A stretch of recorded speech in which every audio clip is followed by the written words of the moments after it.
All right, Heroes to Hive students. Today we're going to be discussing honey extraction and processing for small scale beekeepers. Now, when we're talking about extraction, I want you to understand that the materials that we use as hobbyists or sideliners, the smaller side of beekeeping, they're different materials than we see in extraction facilities that commercial beekeepers use. And so know that things are going to change based on the size of your operation. As you continue to grow, you're going to need larger capacities of materials and things like that. This is really intended for folks who I would say have 100 or less hives. I operate about 50 hives in our apiary here at the farm, and what I'm going to be talking about a lot is really what we use in our operation and what we have been using for some time in our operation to be able to process our honey and be able to bottle it. So I'm going to go through that with you today here in this lecture.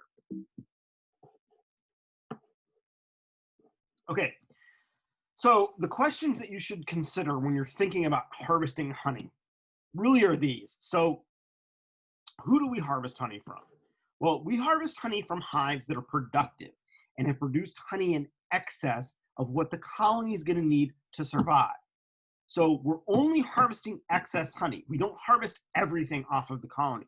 Now in Michigan, we want to ensure that we've got at least somewhere between, depending on where you're at, 75 to 150 pounds of honey on the hive for winter. And that's important because those honey reserves are how bees actually thermoregulate the colony, is by eating honey as a calorie or intake, and then burning those calories through a behavior called shivering, which produces heat within the colony, within the cluster during the winter. So we want to make sure that we're only harvesting what is excess. This also should be considered when we're talking about who we're harvesting from as far as what age the colony is.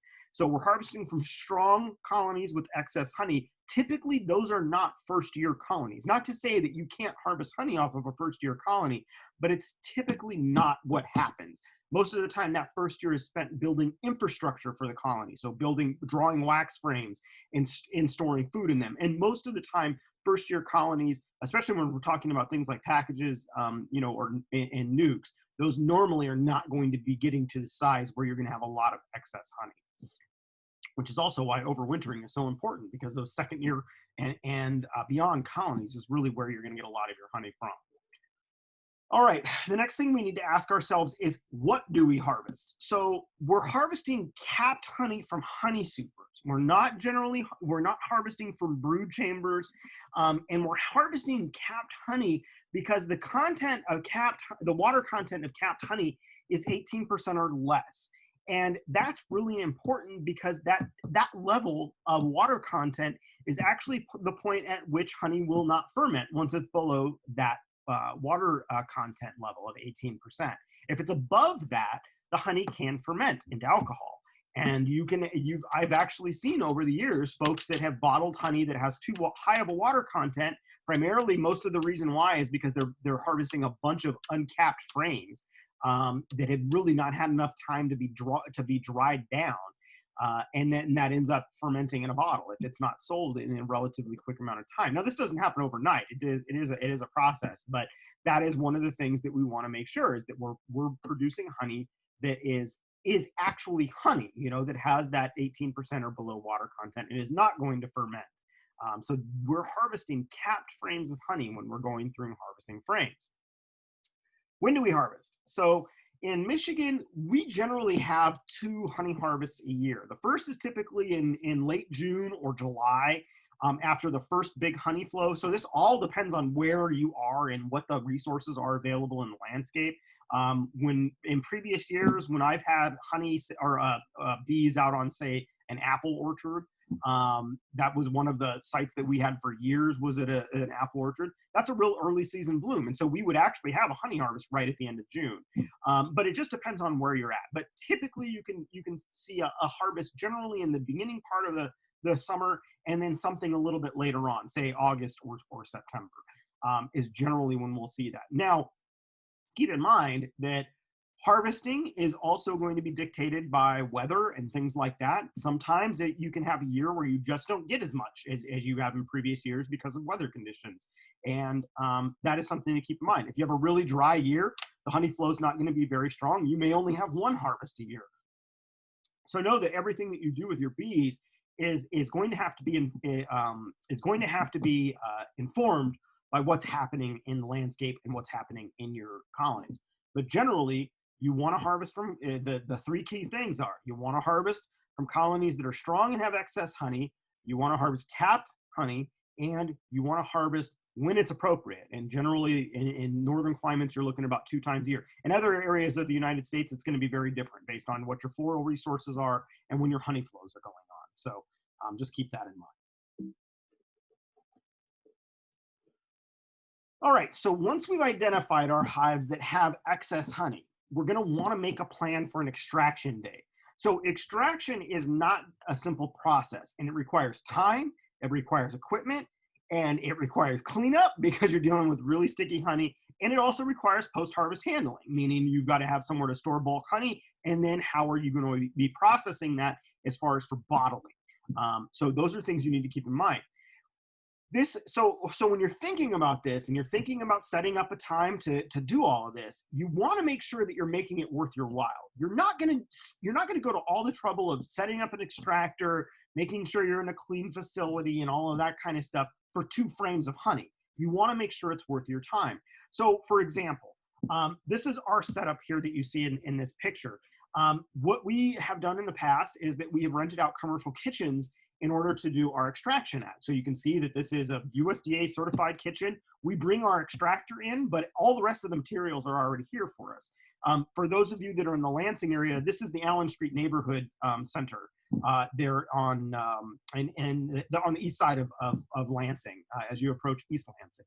So we would rent this facility out. We would get all set up, bring all of our equipment there, and we wouldn't do this if it was for just a couple frames of honey. Typically, we won't even set up our extractor and do something like this unless we've got, I would say probably 48 frames of honey or more to harvest, because it's just not worth the time and effort it goes to set all this up to harvest just a little bit of honey. Now, again, this gets back to what your scale is. If you only have 2 beehives, maybe a 4-frame extractor is all you need, or a 2-frame extractor, and you will harvest honey that's just maybe a couple frames. In this situation, we use a 12-frame extractor, and so I want to make sure that I've at least got a couple runs with that if I'm going to set all of this up and go to all the trouble of doing this harvesting on a certain day.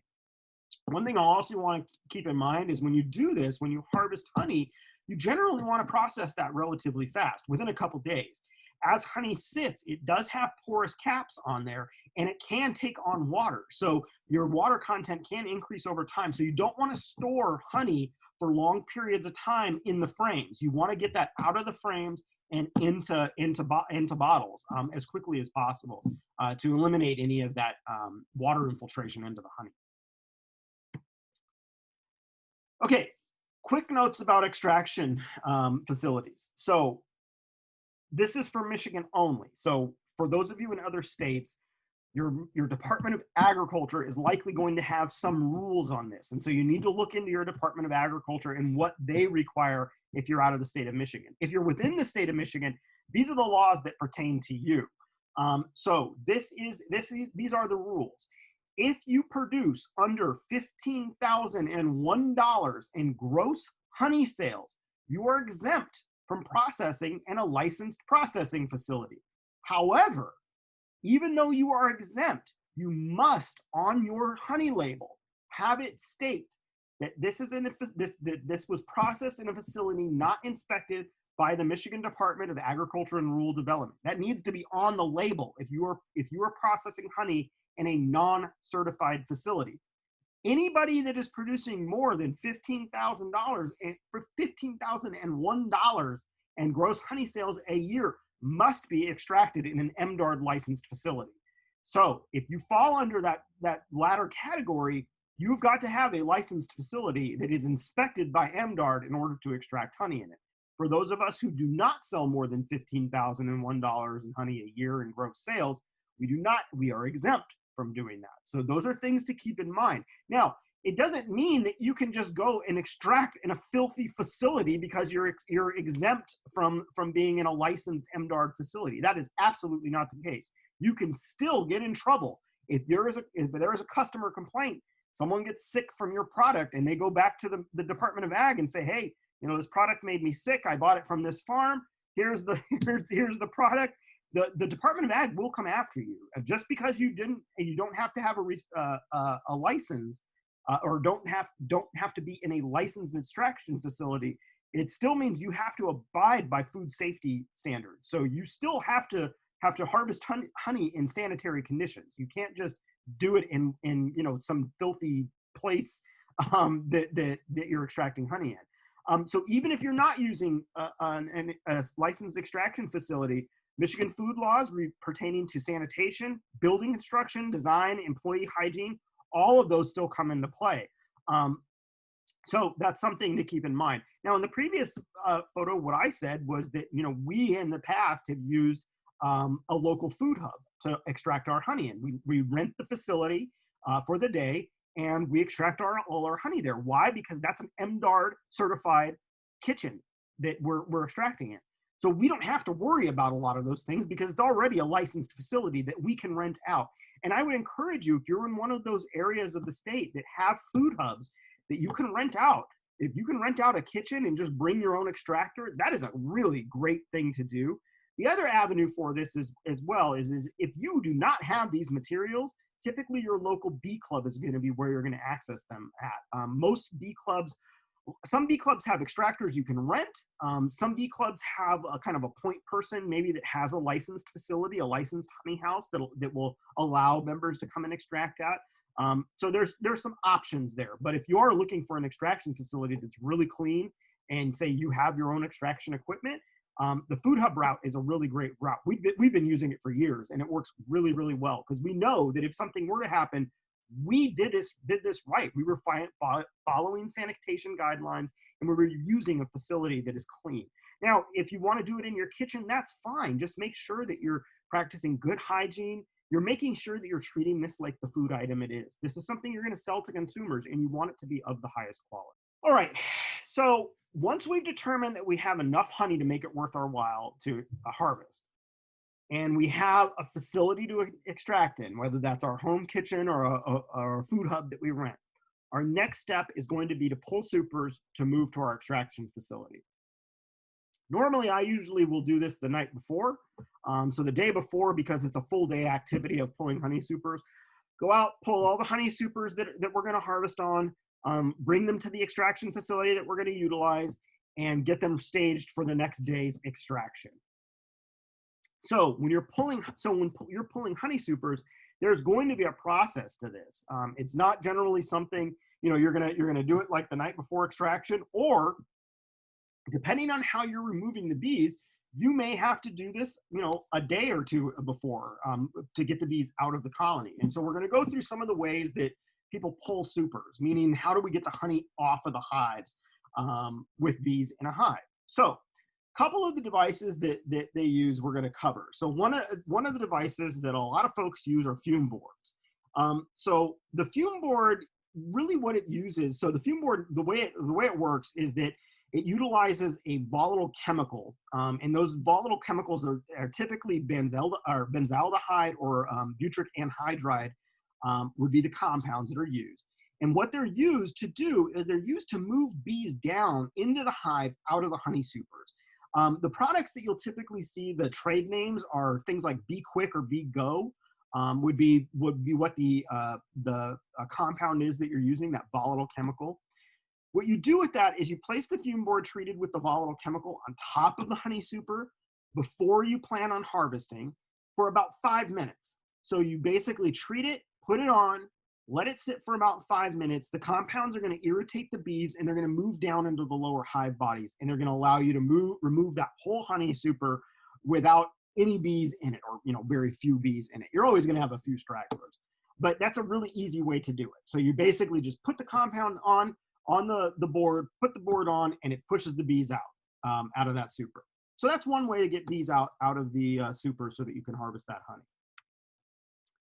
Another way that's widely used is the bee blower. So a lot of folks will use a bee blower. You can buy these sold as a bee blower, but essentially, all it is you're basically pushing the bees out with air that's being pushed through the colony. So you can see in both of these pictures, they have the super off, and the picture to the left, this is actually a bee blower. I believe this is one that you can buy commercially. And the individual there is just spacing apart the frames and blowing the bees out. The one you see on the right is kind of a more generic version of this. Essentially, you're just pushing air through the bees. So you could use a leaf blower doing the same thing.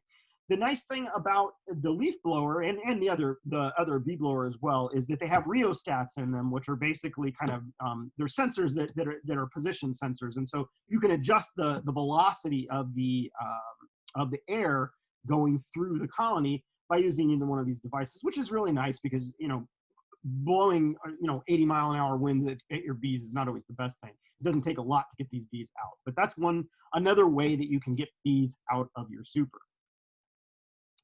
Another way that folks get bees out of their honey supers is through a bee escape. Really easy way to remove bees from the supers, but it requires installation a couple days before. So the escape is placed under the super you're going to be harvesting from. So it's underneath the super you're going to be harvesting from. And what it is it basically acts as like a one-way check valve for the bees. So once they exit the super through the bee escape, it's very difficult for them to find their way back in. So essentially it's a one-way check valve for them. So as they exit that super, they can't get back in. So that makes it really easy to remove. You're not handling any volatile chemicals or anything like that, but it is something that you have to plan a couple days ahead of time for. So if you're just thinking, oh, I'm going to go out to the apiary and just harvest today, this would not be something that you would use. This is something that takes a little more preparation to get on and to get the bees out. Now, for those of us that work in small scale operations, a lot of us just pull bees using a bee brush, or pull frames and honey frames using a bee brush. Very simple thing to do. The bees react very well to it. And you can see in this picture from our apiary, you can see my partner there, Lacey, on the left, and one of our interns from previous years on the right.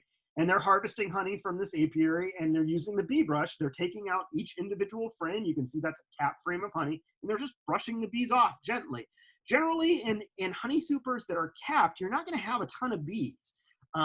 Once they're done and they've capped that and they've moved on, there's just not a lot of traffic in there. So you can see there's not a ton of bees on these. You're going to be knocking off maybe a few hundred bees in total out of a super, but it's not going to be totally just covered in bees unless they're uncapped, in which case you can run into some situations where there's a lot of bees on these frames. But very easy thing to do. You're basically just gently brushing the bees off as well. I've seen folks use feathers for the same purpose. I've seen in my own personal operation when I've forgotten the bee brush at a remote apiary, I've used bundles of grass that I've just taken off the ground to brush them off. You can also just tap and I say tap loosely because you pretty solidly tap. You can tap a frame on the side of the box and the bees just fall off. So there's a couple different ways to do that. But the bee brush is the way that I use. I like to go through every single frame as I'm harvesting to ensure that I'm harvesting a fully capped frame. Generally, we don't harvest whole supers at one time in our operation. I'll go through each one of those one frame at a time to make sure that they're all the best honey frames to harvest from. All right, so we've got our frames. We've taken them out of the boxes. We've used our bee brush to get all the bees off, and now we've got our frames ready to go. We're ready to extract. What's the next thing that we're going to do? Well, we're going to move to our extraction facility, and in order to make sure that we're ready to make this extraction process happen, we got to have the right tools for the job, right? You got to have the right tools for the job. What are the extraction tools that we're going to need? And I'm going to go through each one of these and what it does. So we're going to need some sort of an uncapper, something to get those wax caps off. We're going to need a tank for those cappings as we cut them off of the frames, because that is wax that we can use for other things. And those cappings also have honey in them as well that we can take at a later time. You're going to need some sort of an extractor, and we're going to cover the two styles of extractors that we have. We're going to talk about strainers and the difference between a strainer and a filter and what that means as far as honey is concerned. We'll talk about settling tanks. We'll talk about wax processing, we'll cover wax melters, and then we'll talk about bottling and bottles. So let's jump into it. All right, so the first thing we need to do before we're able to get honey out of these frames is we've got to take the wax caps off. When we uncap honey to allow it to flow out of those frames, what we're really doing is we're basically opening up that frame, and we're going to be taking those frames and putting them in a unit that's kind of like a centrifuge. So it's basically gonna throw the honey out of it. So it's key that we get all of these cappings off. The typical pieces of equipment that you use for uncapping in a small scale operation, remember, this is focused on small scale beekeeping, under 100 hives. What you're going to be using are things like a hot knife. So the thing you see on the left is a heated knife. And what you see me doing in that picture right there is I am literally slicing those caps right off with a heated knife. The nice thing about the heated knife is it cleanly cuts the cappings off. And so you can see below here, below the knife, how clean those cells are. They're literally in pristine condition. Take that knife, you take that knife, cut off all those cappings, put it in an extractor, and then once that's empty, those cells are perfect for refilling again. So the bees have to do very little repair work on any of these cells because it's such a clean cut with the hot knife. Now, that is a little bit of an expensive piece of equipment. Typically, they start at about $100 a piece for hot knives. If you're kind of at the smaller scale and maybe that's not where you want to spend your money yet, there are other ways to get honey out of these frames. One of those ways is through a scratcher, and that's the thing you see pictured in the middle. The scratcher is really just a device that perforates the caps of those honey frames. But what you can see on the bottom, a picture underneath that, is that it leaves a lot of debris. And so you end up with a lot of wax in your honey that can easily be strained out, but it just creates a lot of wax in the honey. And then also, a lot of times when people are using scratchers, they use them a little heavy-handedly, and it does mess up the comb pretty good if you're using it with too much of a heavy hand. So you can damage the wax with this as well if you're using it too aggressively. But it works perfect. Normally in my operation, we use the hot knife for the initial cut, and invariably you're going to have some frames that the honey sat in a little too, or the caps are sat down a little too deep, or you're going to miss the corners because the hot knife just can't get there. That's where the scratcher really comes in handy, is to kind of that cleanup work. But you can use it as a primary uncapping device. Another style of uncapper that you see pictured on the right with one of our former students is this roller puncher uncapper. It's kind of like a roller that has these spikes that are on it, and you just roll it over top of the cappings. Now, again, it perforates the cappings just fine, but it does kind of make a mess of some of the comb as well. So it is, again, a perfectly suitable device, but it does kind of cause some of those issues with damaging some comb. If you're looking for preservation of the comb, for being able to put right back on a colony and then being able to refill it back on, the hot knife really is the best choice for that. But again, it's at an increased cost. These other uncapping tools, like the scratchers, you can find for like $10. The rollers you could probably find for about 20. There are a lot of other uncapping tools out there.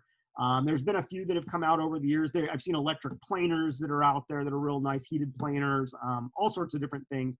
You're gonna try things over time, and eventually you're gonna find what works for you. But these are a few of your options that are out there.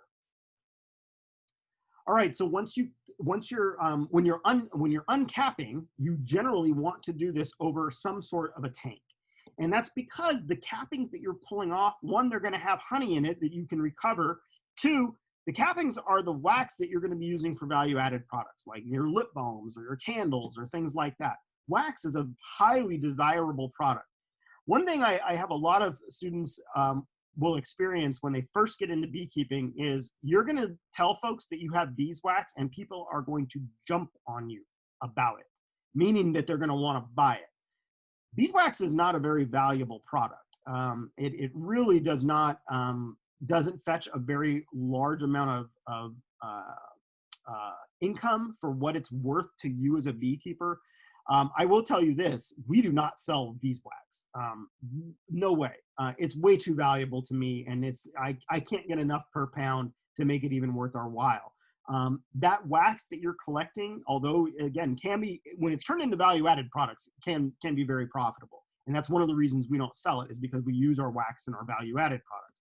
But the other thing that you have to keep in mind is that you may see the opportunity to make 10 or 15 bucks now, but that pound of wax that you have for the spring will come in very handy when you're trying to get bees to draw wax on new foundation, because you can take that beeswax, melt it down, and brush it onto your new foundation, and that will help with drawing. So wax is a very valuable product, and you're going to need somewhere to catch it. There's all sorts of solutions for this. I'll start on the right with the picture from one of our groups from the previous years. You can see that they have a stand there that they're holding the frame on, and that they're literally just letting all of those wax cappings as they come off fall into this 5-gallon tank, this 5-gallon bucket, this food grade bucket. So that's one option. That's a very cheap option. I think that yellow stand you see there probably was around $20.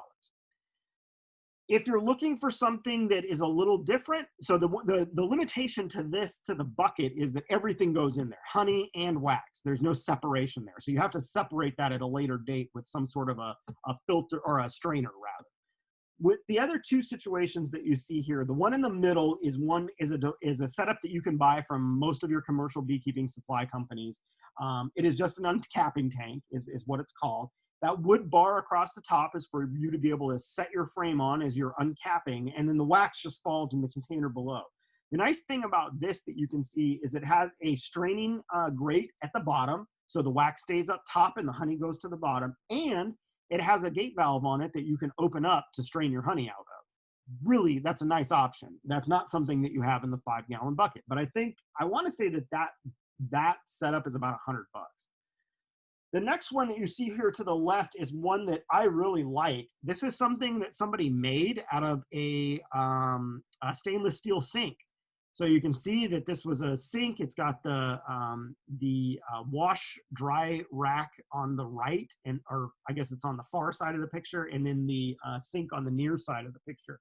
You can see they put a grate in the bottom of that. That was just a grate they welded up.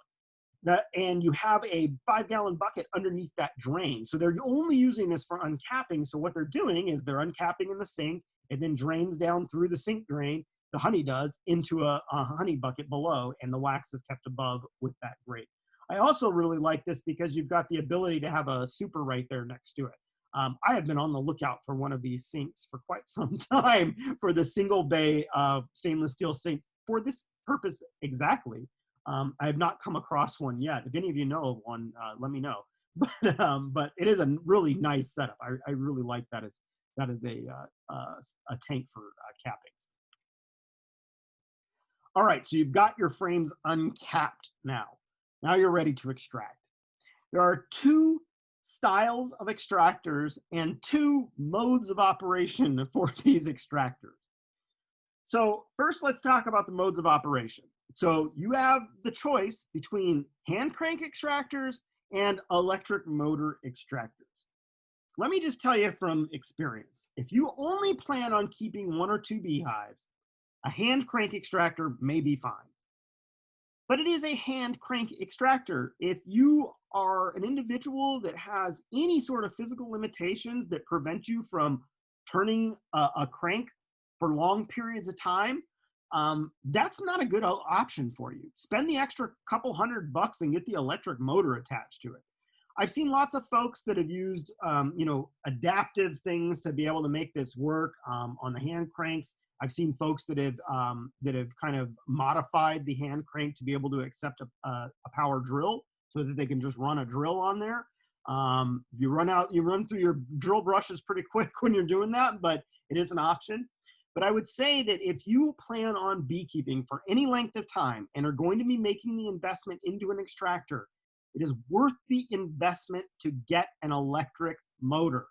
You're going to be spinning these frames for some time, depending on the temperature. The warmer the temperature you're doing extraction in, the easier the honey flies out. But essentially, you're going to be running this extractor for several minutes before you actually have extracted everything. Typically somewhere, 10 minutes to 15 minutes. If it's cooler, it could be even longer. But you're going to let these frames run for some time to get all that honey out. I don't know many of you who want to hand crank for 10 minutes on anything. But most of the time, the hand crank models are the ones that have the least amount of capacity. So you're going to be hand cranking a lot. If you've got two supers that you're harvesting off 10 frame equipment, that's 20 frames. And if you're only doing 2 frames at a time, that's 10 rounds of 10 minutes of cranking. Boy, you better have eaten your Wheaties that day because that's a lot of work. Unless you have teenagers that or young kids that are got a lot of energy they need to expend, I would kind of stay away from this.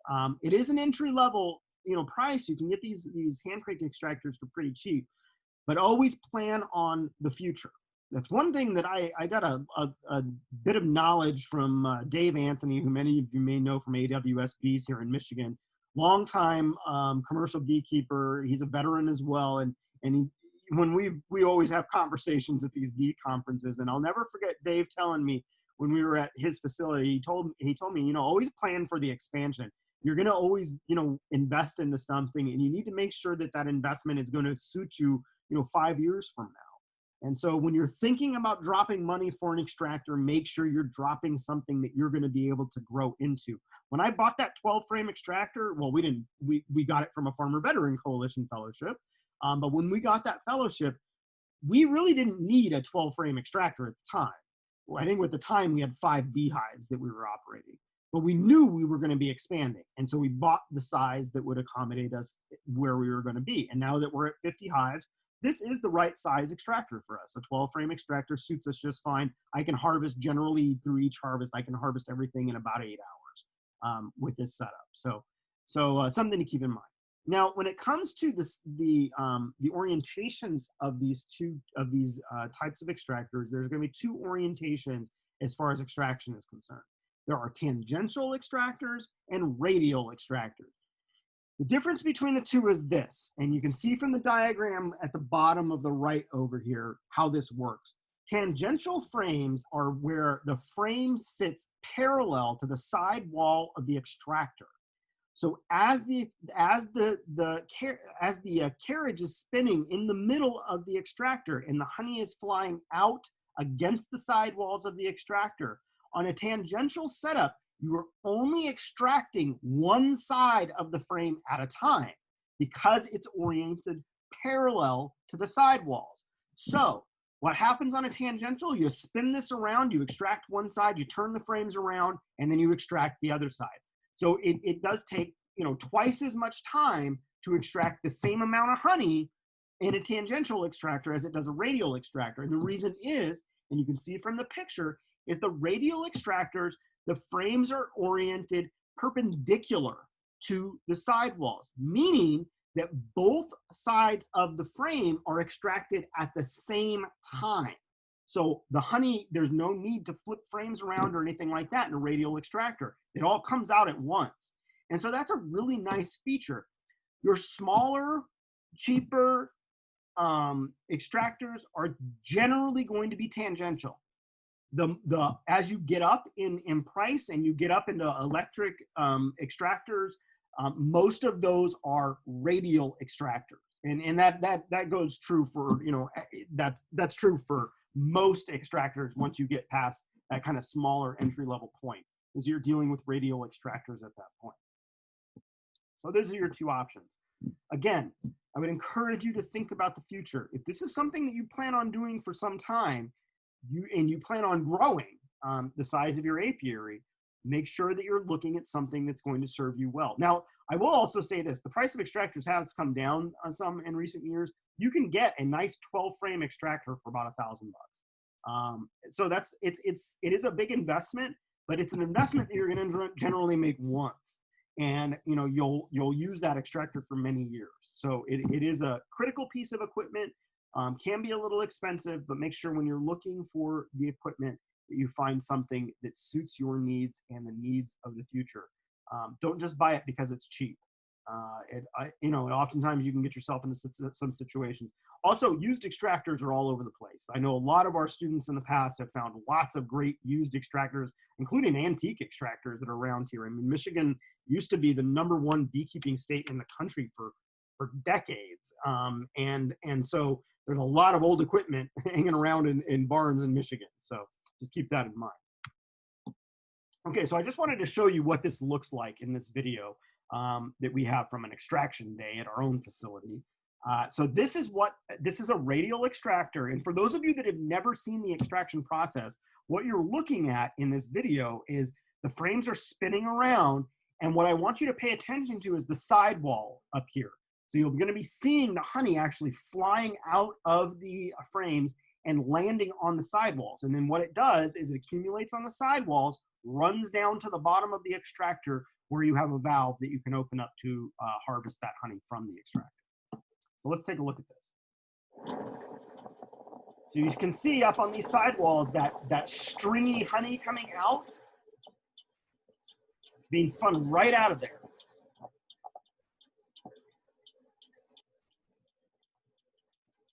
And you end up getting wax particles and things like that come off with it as well, which is why having a nice clean cut like the hot knife when you're uncapping these is really nice, because you end up with a lot less wax in the extractor. You know, it's not a big deal because you are going to be able to strain this out, but it does slow down the process. The more wax you have built up in your strainer, the more frequently you have to clean those strainers, which slows down the process. So the less wax you get in your honey going into the extractor, the less wax is going to be coming out of the extractor.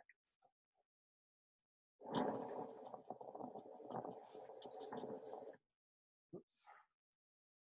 Let's go to our next one. Okay. So once the honey is in the extractor, out of the frames and in the extractor, now you're going to be basically taking that honey from there and putting it into some sort of a settling tank, a storage tank of some sort. You can see here, this is our setup in both of these pictures. What you've got here is you've got a 5-gallon bucket, food grade bucket, that's sitting underneath that valve that we're going to be opening from the bottom of the extractor, and honey starts coming out. This is oftentimes the part of the extraction process that people get most excited about, is when you have this huge flow of honey coming from your extractor. And you can see in both of these pictures, there's lots of wax, there's lots of bee parts. There might be pieces of wood from your frames, there might be debris, there may be varroa mites, you know, all sorts of stuff that comes out in this as it's coming out of the initial spinning of the extractor. So we get this out, and as we're draining off this extractor, what we want to do is we want to use a strainer to get out the big parts, get out all the big contaminants, so that our honey is pretty darn clean from that point on. This strainer that you see here is widely available. It is a great strainer. I would recommend this to anyone. But essentially what it is it's a 2-stage stainless steel strainer that sits over 5-gallon buckets, and it's got those little arms that will hook actually to the sides of the bucket so that it stays very stable. What you have in this is you have a 20 and 40 micron screen in each one of in this series. So we've got a larger opening screen at the top, and then the smaller opening screen at the bottom. And we're getting out most of the impurities with this. At this point, once you go through this strainer, this is what most folks consider raw honey. You've had the big stuff taken out, but it has not been filtered. It's only been strained.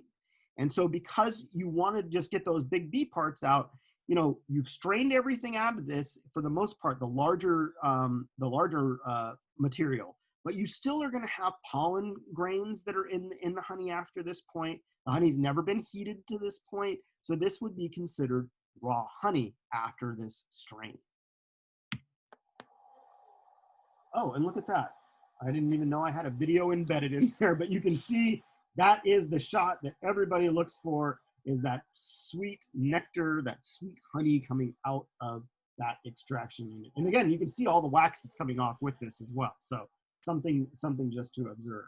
Now, this strainer will fill up very quickly. And when you have lots of wax in this particular strainer, it will block up that first level. You can take that first level out, that 20 micron strainer. You can take that out, and if you have a couple of these, you can just swap out with another one and then clean it out. I run 2 of these, so I have one that I have on hand that is clean, and then one that I use for straining. And when the one that I'm using for straining gets backed up because of wax, I let that drain out, and then I'll put the fresh one in and continue on my way, so that there's no slowing down the process of getting honey out of the extractor. Okay, so once the honey is extracted, we want to move it to a settling tank. Now, these can take many different shapes depending on the scale of your operation. And you kind of see all kind of 3 varieties here. So on the right, we have a food grade plastic bucket that the honey is just going to sit in until we bottle. Now, typically, when you harvest honey, you want to let that sit for about a week in a settling tank. And the reason for that is well, it's twofold. One, you're going to get the impurities that didn't get out from the strainer. They're going to come to the top, and you're going to be able to skim them off. 2, you're going to have air bubbles that are all throughout this honey after it comes out of the extractor, and you want to let those air bubbles come to the top. The reason for that is if you bottle too early and there's a lot of air in the honey, what it does is when you put it in the bottle, you'll get this kind of white film that builds on the top of the bottle, on the top of the honey in the bottle. And some consumers may see that as a negative aspect of a product, having that white film on the top of the honey. So if you just let it sit for about a week, those air bubbles come out, and then you can bottle that much more readily. Granted, there's going to be air bubbles introduced when you bottle, but there's going to be less number of those air bubbles than you're dealing with if you were to bottle immediately after coming out of the extractor. So you're going to let this sit in a settling tank for about a week. So you have your one on the right. It's your food grade bucket that has a gate valve on the front of it that you can open and close to bottle from. The next one is a stainless steel bottling tank, which is very nice. Generally, when you get into the stainless steel tanks, I think they start at about 15 or 18 gallons of capacity. So you have your 5-gallon bucket, you've got an 18-gallon capacity here in the middle, and that's a really nice tank, stainless steel food grade, you know, very, very easy to clean and really nice to store honey in. And then the third iteration of this that smaller scale beekeepers will use is like this tank that you see on the left, which is a water jacketed settling tank. So essentially this tank right here, you put your honey in there. It's got a heated water jacket that you can feed, and that allows honey to flow very readily when you're doing bottling. It also allows for those impurities to float to the top much, much quicker as well. So 3 iterations of what your bottling or settling tanks will look like. In our scale of operation, my personal operation, you know, 50 colonies, we do not have a settling tank like these stainless steel tanks. We use all 5-gallon buckets right now, and we are kind of at that cusp right now where we're building out a honey house. We will likely be moving to the settling tank here pretty soon. And we've actually been talking about purchasing one of those in the next couple weeks. So it just depends on where you're at in scale. But if you need capacity to store things, I mean, having 10 5-gallon buckets full of honey is kind of a pain in the butt to deal with. So it's nicer to have it all in one place if you have a couple settling tanks that you can set up in your honey house. Okay, so we've got wax cappings that came off after all of this. So we've got our honey in the settling tank at this point, and now we're going to kind of revert back to what do we do with our wax. So wax processing takes all sorts of shapes and sizes. What you see here is basically how we do it, and then I've got this fancy machine in the middle that shows you another way that we can do it. So I'll start with the machine in the middle. So the machine in the middle is a wax capping processor. So it basically separates the wax like the extractor does. You basically load the wax on the inside of this carriage right there that you see that goes in. It kind of macerates the wax or manipulates the wax so that honey can come out. It spins, the honey goes out to the outside, wax stays on the inside, and that's how you separate it out. Tank like that's around 1,500 to 1,700 bucks. So it's oftentimes something that a lot of small scale beekeepers won't use, but this is kind of the small scale version. In commercial operations, they tend to use a press that basically, it's kind of a screw press that presses the wax or presses the honey out of the wax. So this is a little bit of a different approach, using that centrifugal force to get honey out. The way that most of us do this is not with a $1,700 piece of equipment. You want to recover this wax. And what you see on the left picture is what that bucket, that 5-gallon bucket that we were just uncapping into, looks like at the end of all of this. When you're done uncapping, what you're going to end up with is this mass of wax and honey that's still good in this kind of mixture here. And so you've got to be able to separate this out. So the first thing that I do in our operation when we're starting to separate this out is, number one, this is good honey. So I don't want to let this honey go to waste, and I want to recover as much of it as I can.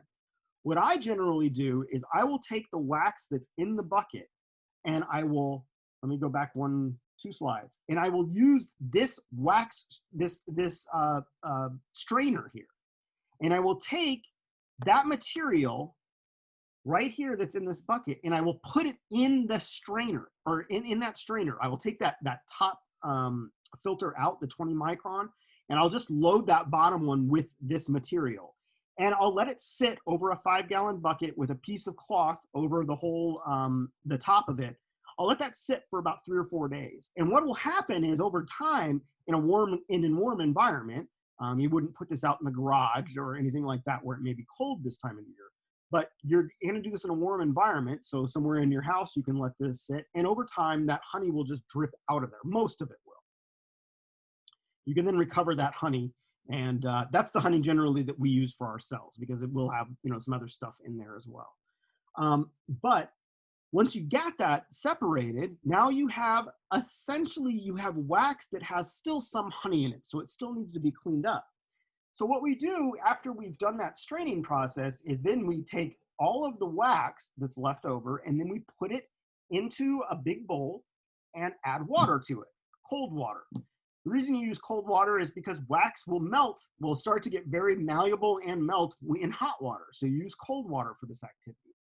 Add that cold water in there, get in there with your hands, manipulate the wax, kind of pulling it apart, just kind of breaking it apart in that cold water bowl, and then drain it off. You're going to do this 3 to 4 times, where you're going to fill it with a cold water, manipulate it with your hands, drain it off. Once the water starts coming out clear, because it will have, you know, honey in it, but once it starts coming out clear, that wax is clean at that point. And what you'll end up with is the bottom picture here on the right, where, where this clumpy mess turns into these very small cappings.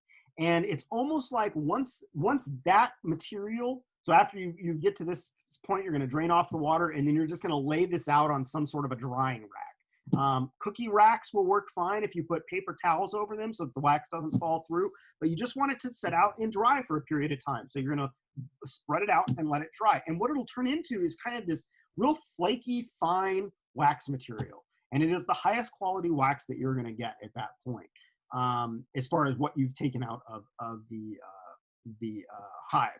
So that's how you rinse out your wax. So once you've done that, once you've cleaned up the wax, now it's time to render it. Now it's time to melt it down. Now, I get questions about this a lot, and this is the only reason why this is in this picture, is this solar wax melter you see here on the left. Typically, when we're talking about the harvesting process and going through and pulling the frames, cutting cappings off of, and then recovering those cappings and using them and rendering them down for wax, we're not talking about solar wax melters.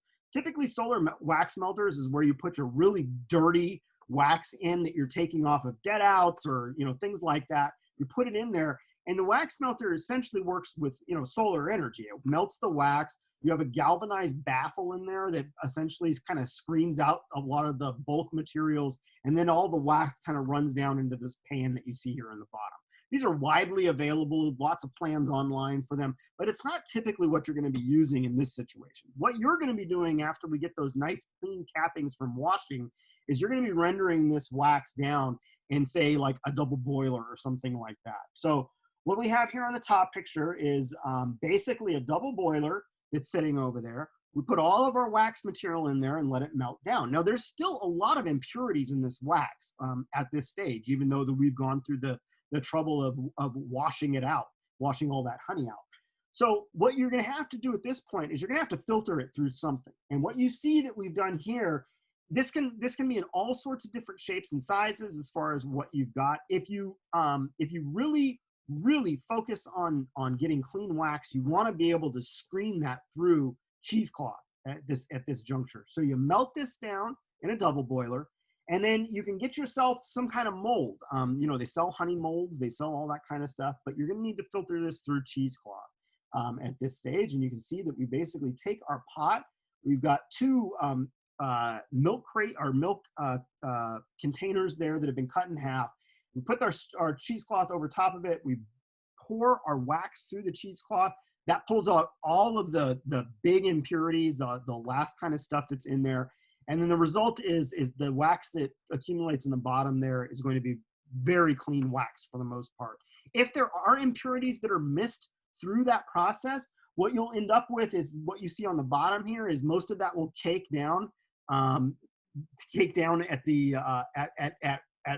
at one of the sides. So generally it's gonna fall down to the bottom of this. So you're gonna end up with this kind of like cakey debris material at the bottom if you haven't gotten a real clean filter through the cheesecloth, and you can just cut that off. But that is essentially, once you have that, that is your nice clean wax that you can use for all sorts of stuff. Now, if you're letting this dry, I will warn you, let this dry slowly. Don't, you know, once it dries, it still is kind of curing out the waxes. So if you're using like a wax mold, you pour it out into there, you let that dry. Make sure you're giving it plenty of time, because if you try and pull it too early, it will start cracking on you. But that's how you're going to render out that wax on a very small scale. So again, this is for small scale beekeepers. If you're dealing with larger scale, this is going to take different shapes, but this is one way that you can render that wax very easily.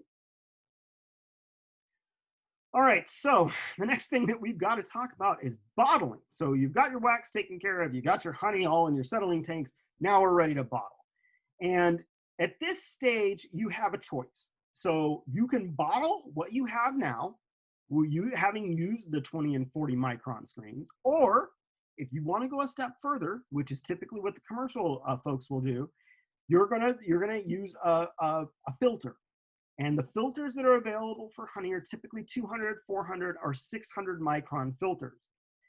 This is a total judgment call on your end. If you're filtering using these filters, this would not be considered raw honey because it has been filtered. Strained honey is typically considered raw honey. So this is where one of the delineations is between those two. So we got to this stage, we're ready to bottle. You know, whether you decide to just go the strain route or the filter route, it's totally a personal choice. But now you got to figure out what you're going to do about bottles. Now, one thing I can tell you is that bottling has become an interesting thing in current years, because there's been a lot of really cool manufacturers that have come out with some pretty sleek looking bottles. And you can see some of the bottles that you see here are kind of these nice, sleek, slender bottles. I've seen a lot of those come out.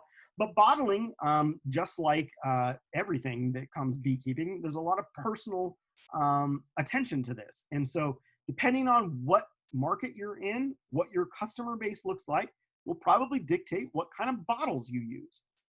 We use Muth jars for our operation, which are kind of they're probably the most expensive, if not one of the most expensive bottles out there. They're the cork. They have corks that stop them, and they've got kind of like an image on the back of them as well. It's a high-end bottle. Our customer base loves the bottles that we use, and most people come back to us a lot of times because of the bottles that we use. But if I had a customer base that wasn't interested in paying the premium price that goes along with having premium packaging, because anything you purchase as far as packaging is concerned, that cost needs to be passed on to the consumer. So if, depending on what price point you're going for, may also dictate what type of bottle you use. So something to keep in mind, that is a personal preference, and that whatever bottle you choose is going to communicate to your customer what your product is. It could be something as simple as a mason jar, and maybe that works fine for your customer base, or it could be something more high end, depending on what your customer base is. But what you need to keep in mind is that you need to make sure that you've got enough bottles to suit what you have. So many of you probably are thinking, well, how do I determine how many bottles I need for the amount of honey I get?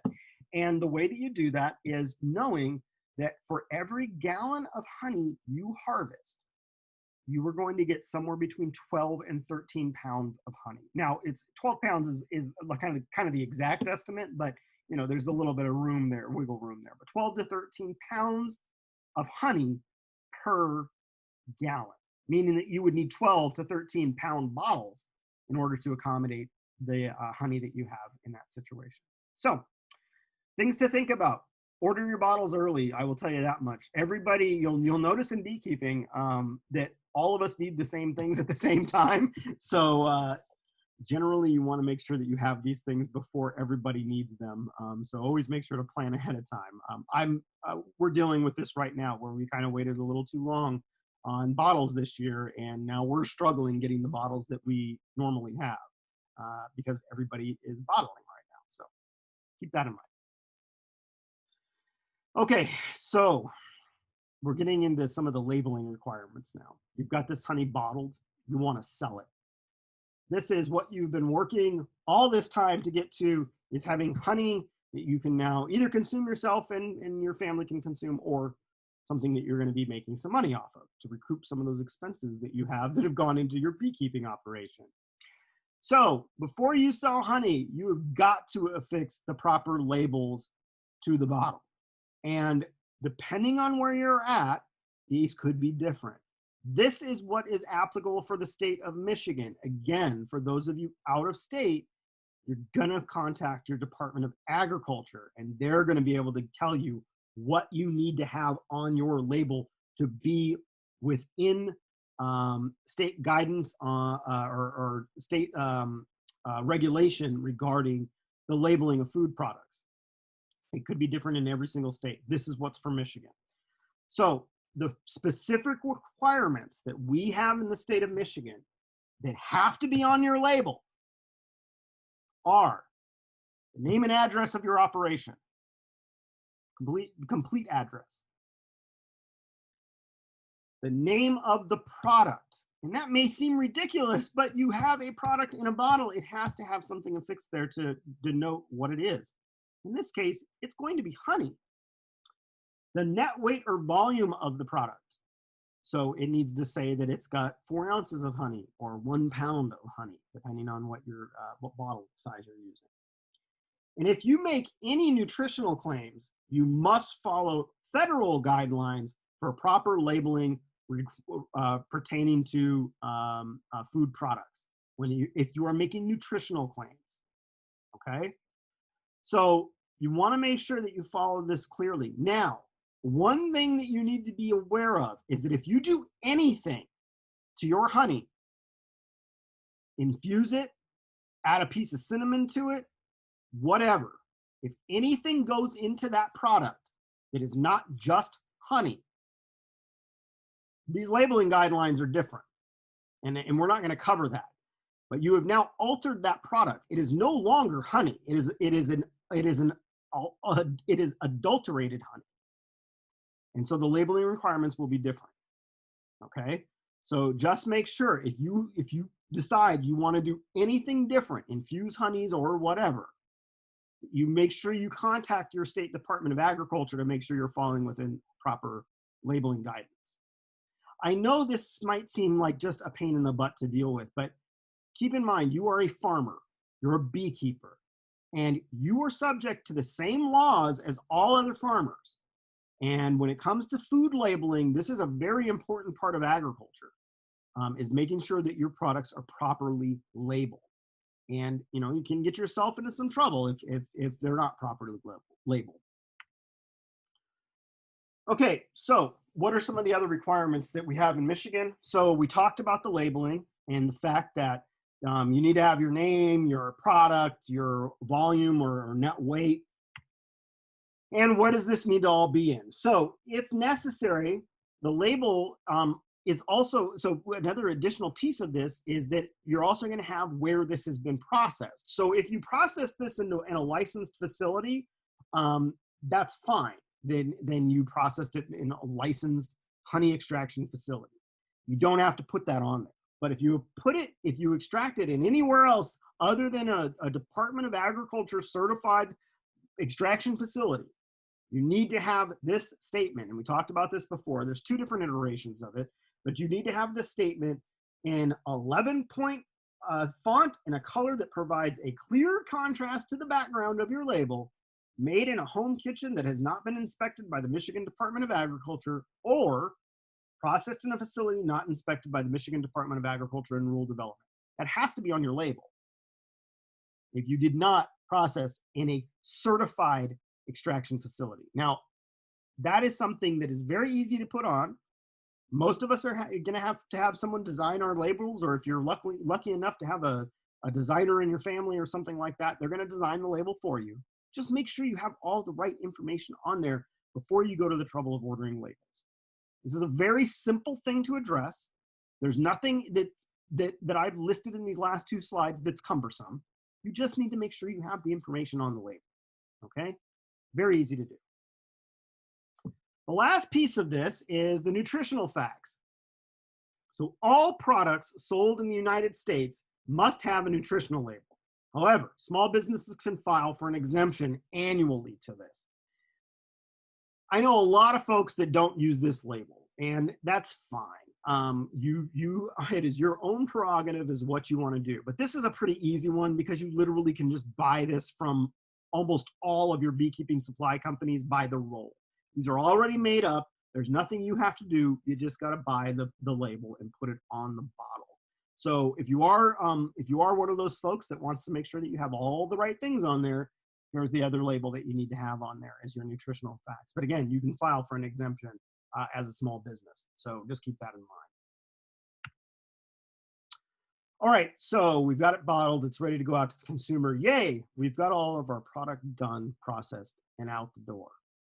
What do we do about all these frames that we've got left? That's the last question about this whole extraction process is what do we do with the frames? You're going to have three different styles of frames that you're left over with in this situation. One is going to be wet comb, one's going to be dry comb, and then one's going to be dry comb with protein, meaning pollen in it. So let's talk about what we do with these frames. So wet comb frames is what we use to refer to freshly extracted frames, meaning they're still wet. They still got honey in them. You don't get all the honey out of this. There's still residues left in there.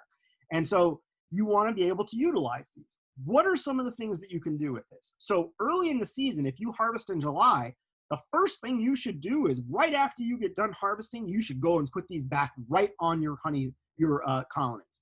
The reason being is these wet supers will get refilled immediately because it's drawn comb, it's got honey residue in there, the bees are going to be attracted to it immediately, and they're going to just refill this immediately.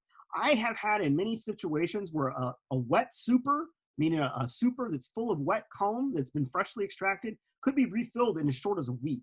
And so you can really maximize honey harvest by just rotating these wet combs right back into the colonies after extraction.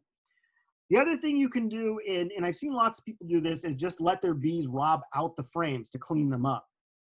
A lot of times folks will do this in the latter part of the season because there's just not enough time. Sometimes if we're harvesting, say in mid to late September, most of the time there's nothing out in a landscape for them to refill this quick enough to be able to utilize over the winter. So generally what you're going to do is you can take this two routes. So one, you can let the bees just rob out the colony, rob out the frames.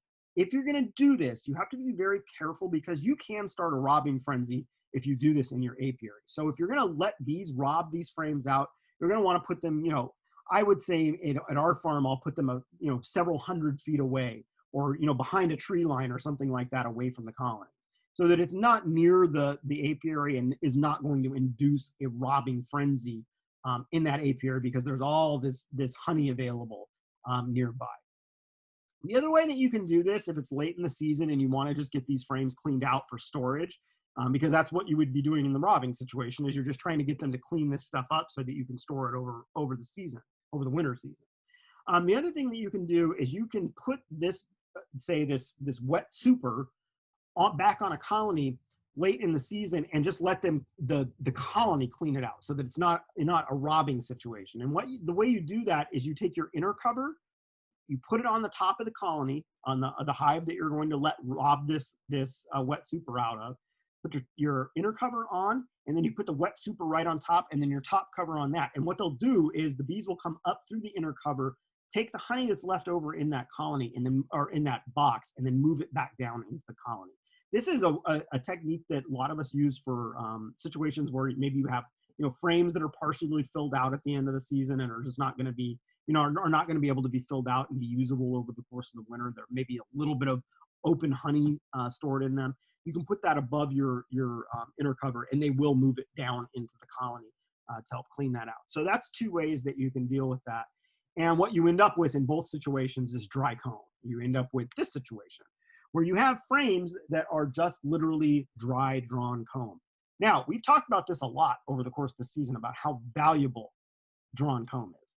These frames are worth their weight in gold, and you want to go through these frames and make sure that they're stored properly so that you don't have any issues going into next season.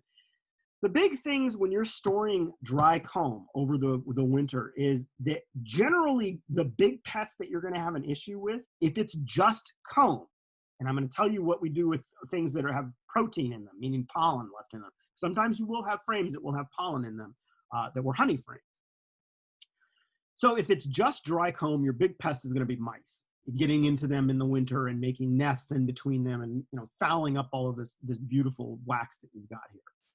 So the way you do that, the way you prevent that is when you're storing them, you can use a queen excluder on the bottom. So generally the way I will store these types of boxes full of drawn comb is I'll make sure to put queen excluders on tops and bottoms. And then generally I'll set those on an outer cover and just let them sit. They don't need to be closed up tight. In fact, having ventilation I think is an advantageous thing in overwinter situations. But the queen excluders will keep the mice out, and that's the main thing that you want to keep out of there is mice. So this is a great way to make sure that you have enough comb over winter. How the comb is stored properly is going to give you a lot of comb for the spring when you start doing splits and building out those colonies. You can also, if you don't have queen excluders, because I know a lot of us don't use them. I think I have 4 or 5 of them in my entire operation. If you don't have queen excluders, top covers work great for both of these situations, or just a piece of wood you can put on the top and bottom of your stack of drawn frames. But what I do is I like to sort these in the fall. So I'll go through all of the stuff that I have left over that's drawn frames as I get ready for next season, going into the fall, and I will stack them in a storage room to be ready for next year. So I'll sort through them, make sure they're all just comb, no protein, and I will store them in one stack or several stacks in our situation, but store those in stacks where it's just drawn dry comb. So the other thing you're going to have is dry comb with protein, meaning that there's pollen in there. So you may have, harvested some honey frames that had pollen stored in them. And I know a lot of people get attached to these frames, but you always have to consider the frames only cost you usually like $1 or $2 a piece. Don't get hung up on hanging on to something that is worth so little when it can cause so much damage by hanging on to them. And what I'm talking about is these pollen frames, these dry combs that have pollen in them. These are what attracts wax moths. I know by the name wax moth makes you think that they eat wax, but they mostly feed on protein. And what attracts them to stored frames is protein. It's not the wax. And so if you have clean wax, meaning these dry frames with no protein in them, this will not attract wax. That will not attract wax moths at all. You won't have any issues with them as a storage pest.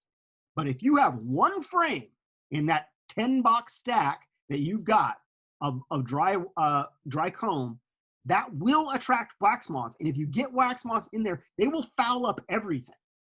And you will lose all of that drawn comb that you've worked so hard to get for your next year, all because you wanted to save a $2 frame that had some pollen in it. Get rid of them. Get rid of them. Scrape them. Do whatever you want. Get rid of them. Do not put them in the same space that you have your drawn comb frames stored, because you're going to lose it all because you're trying to keep that one frame. Also keep in mind, and we talked about this in previous lectures, pollen degrades over time. So pollen that's stored in there now is not going to be as nutritional as pollen that's there. Just like all proteins, they degrade over time. And so thinking that you're going to have this pollen on hand for next season that you're saving over the winter is not a good strategy. Pollen patties are how you substitute feed in the beginning of the season. And the pollen patties are going to have a much more nutritional balance than old degraded pollen that's stored in these frames. So that's the big thing here. Make sure that when you're storing these frames and when you're storing your drawn combs, that you do not have pollen stored in them. That is critical, because that could mess up everything. All right, so final thoughts on this.